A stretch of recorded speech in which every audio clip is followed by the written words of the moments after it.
ಸ್ನೇಹಿತರೆ ಎಲ್ರಿಗೂ ಕೂಡ ನಮಸ್ಕಾರ. ಸ್ನೇಹಿತರೆ, ನಿಮ್ಗೆ ಒಂದು ಸರ್ಕಾರದಿಂದ ನಿಮ್ಗೆ 15 ಲಕ್ಷದವರೆಗೂ ಕೂಡ ಈ ಒಂದು ಸಬ್ಸಿಡಿನ ಕೊಡ್ತಾ ಇದ್ದಾರೆ. ಅದು ಯಾವ ಒಂದು ಸ್ಕೀಮ್ ಅಲ್ಲಿ ಕೊಡ್ತಾ ಇದ್ದಾರೆ, ಅದೇ ರೀತಿಯಾಗಿ ನೀವು ಈ ಒಂದು ಸ್ಕೀಮ್ ನ ತಗೊಂಡು ಯಾವ ಒಂದು ಉದ್ಯೋಗನ ಸ್ಟಾರ್ಟ್ ಮಾಡ್ಬೋದು, ಉದ್ಯೋಗನ ಮಾಡ್ಬೋದು, ಇದ್ರ ಬಗ್ಗೆ ನಾನು ಕಂಪ್ಲೀಟ್ ಡೀಟೇಲ್ಸ್ ನಾನು ಹೇಳ್ತಾ ಹೋಗ್ತೀನಿ ಸ್ನೇಹಿತರೆ. ಅದಕ್ಕೂ ಫಸ್ಟ್ ನಮ್ಮ ಒಂದು ಚಾನಲ್ಗೆ ಯಾರೇನು ಸಬ್ಸ್ಕ್ರೈಬ್ ಆಗಿಲ್ಲ ದಯವಿಟ್ಟು ಕೂಡ ಸಬ್ಸ್ಕ್ರೈಬ್ ಮಾಡ್ಕೊಳ್ಳಿ. ನಮ್ಮ ಒಂದು ಚಾನಲ್ ಇದೇ ರೀತಿಯಾದ ಒಂದು ಒಳ್ಳೊಳ್ಳೆ ಒಂದು ಸ್ಕೀಮ್ಗಳ ಬಗ್ಗೆ ಆಗಿರ್ಬೋದು, ಮತ್ತೆ ಈ ಒಂದು ಅಗ್ರಿಕಲ್ಚರ್ಗೆ ಸಂಬಂಧಪಟ್ಟಂತ ಎಲ್ಲಾ ವಿಚಾರಗಳ ಬಗ್ಗೆನೂ ಕೂಡ ಈ ಒಂದು ವಿಡಿಯೋಗಳನ್ನ ಮಾಡ್ತೀವಿ. ಅದು ನಿಮಗೆ ತುಂಬಾನೇ ಹೆಲ್ಪ್ ಆಗುತ್ತೆ ಸ್ನೇಹಿತರೆ. ನೀವು ಸಬ್ಸ್ಕ್ರೈಬ್ ಮಾಡ್ಕೊಳ್ಳೋದ್ರಿಂದ ನಿಮ್ಗೆ ಇಮಿಡಿಯೇಟ್ ಆಗಿ ನಾವು ಮಾಡಿದಂತ ವಿಡಿಯೋಗಳ ಒಂದು ನೋಟಿಫಿಕೇಶನ್ ಬರುತ್ತೆ. ಓಕೆ ಸ್ನೇಹಿತರೆ, ಇವಾಗ ನೋಡ್ತಾ ಹೋಗೋಣ. ನಿಮ್ಗೆ ಇದು ಪ್ರಧಾನ ಮಂತ್ರಿಗಳ ಕಿರು ಆಹಾರ ಸಂರಕ್ಷಣೆ ಘಟಕ, ಇದನ್ನ ಮಾಡೋದಕ್ಕೆ ನಿಮ್ಗೆ 15 ಲಕ್ಷದವರೆಗೂ ಕೂಡ ಈ ಒಂದು ಸಬ್ಸಿಡಿನ ಕೊಡ್ತಾ ಇದ್ದಾರೆ.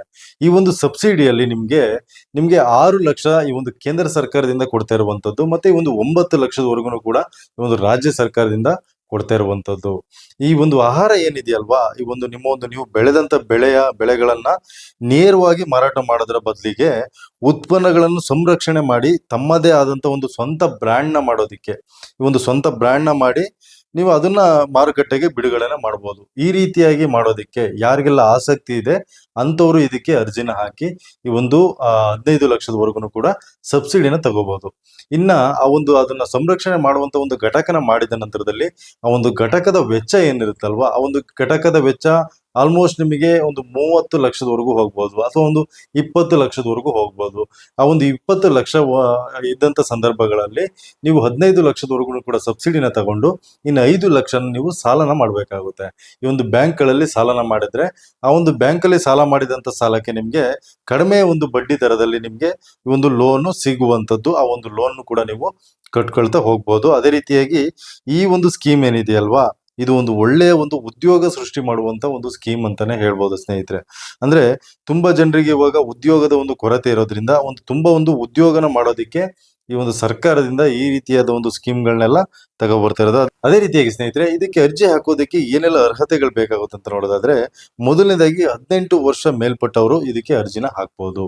ಮೊದಲನೇದಾಗಿ 18 ವರ್ಷದಿಂದ ಮೇಲ್ಪಟ್ಟವರು ಇದಕ್ಕೆ ಅರ್ಜಿನ ಹಾಕ್ಬೋದು. ಅದೇ ರೀತಿಯಾಗಿ ಯಾವುದೇ ರೀತಿಯಾದ ಕನಿಷ್ಠ ವಿದ್ಯಾರ್ಹತೆನೂ ಕೂಡ ಕೇಳಿಲ್ಲ ಅವರು.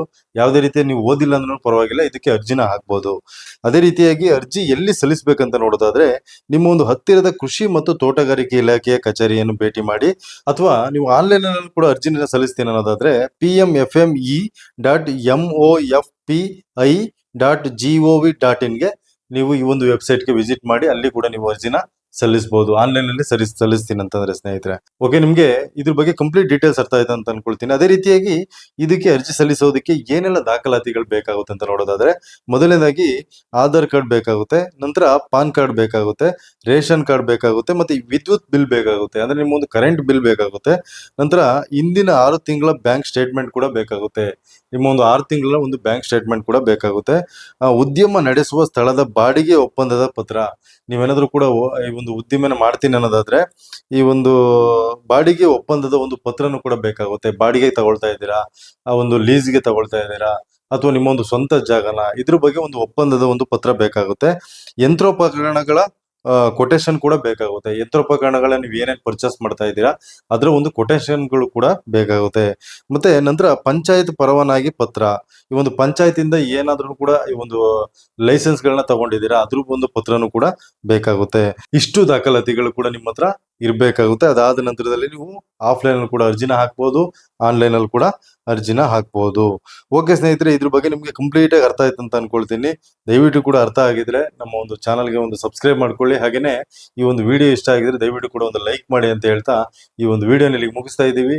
ಮುಂದಿನ ವಿಡಿಯೋದಲ್ಲಿ ಮತ್ತೆ ಸಿಗ್ತೀವಿ. ಧನ್ಯವಾದ ಸ್ನೇಹಿತರೆ.